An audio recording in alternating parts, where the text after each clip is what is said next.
سلامونه ټولو ته. امید لرم ټول بخیر. بیګا داسې افوا روانه ده. ما خو اوس مختلف ویډیوګانې وکتې، براډونه مې وکتل. ټول څوک وایي چې مړه ده، څوک وایي څه، څوک څه. زه بیماره یم، زه مړه نه یم. زه ځکه لږه نه راځم اوس چې زه بیماره شوې یم ډېره زیاته، او زما طبیعت ساعت کې ټیک وي، ساعت کې خراب وي. نو دې د وجې نور زه مړه نه یم، زه ژوندی یم. او دا کم افواګانې چې په مختلف براډونو باندې شروع دي، ما پسې خبرې ده مړه ده مړه ده. نو تاسو ټولو ته وایم زه مړه نه یم، بیمار یم. او چاته هم تکلیف رسېدلی په دې زما په دې د مرګ افوا باندې، نو هغوی نه زه بخښنه غواړم. د هغوی زړه ته به تکلیف پرې رسېدلی، درد به پرې رسېدلی. زما ډېر دوستان داسې وو چې هغوی ما ته په ژړا کې میسیجونه کړي دي. ما هر څه وکتل.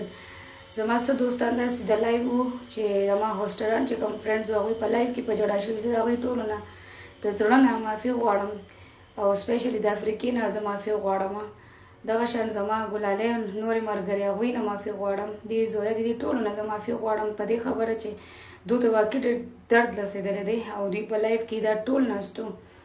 اور اچانک پې دا ویډیو دوی وکته، خو داسې څه هم نشته دی، داسې څه هم نشته. او زه ژوندی یم، زه ټیک یم، خو صرف بیماره یم لږه شانتی.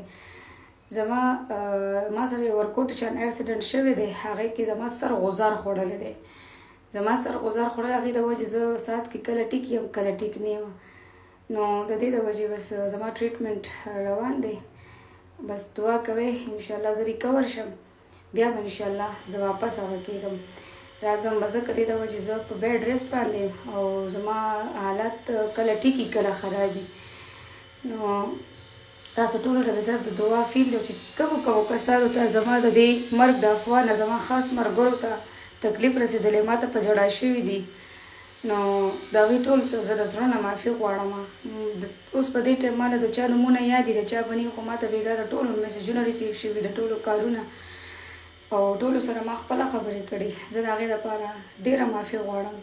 او ما ته نه وه پته چې تاسو زما دغه ملګري په ما دومره غمزده کېږي چې په ژړا کېږي. به صرف دا یو افوا وه، نور څه هم نشته دی.